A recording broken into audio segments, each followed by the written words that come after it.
যাদের শনির সাড়ে সাথী চলছে, অথবা যাদের শনির দশা চলছে, শনির অন্তর্দশা চলছে, গোচরে শনি খুব ডিস্টার্ব করছে, জন্ম ছকে শনি এবং মঙ্গল একত্রে রয়েছে বা শনি এবং রবি একত্রে রয়েছে, তো তারা কি করবে?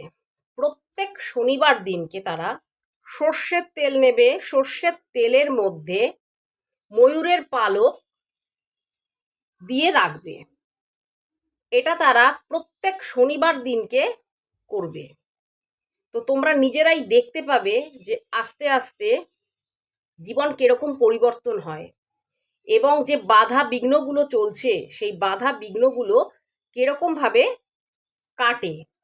ময়ূরের পালকটা তোমরা রেখে দিতে পারো, কিন্তু তেলটা তোমরা রাখবে না, তেলটা তোমরা দান করে দেবে কোনো মন্দিরে, ঠিক আছে?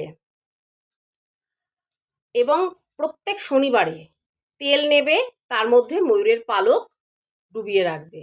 এই জিনিসটা তোমরা অবশ্যই করবে, দারুণ ফল পাবে।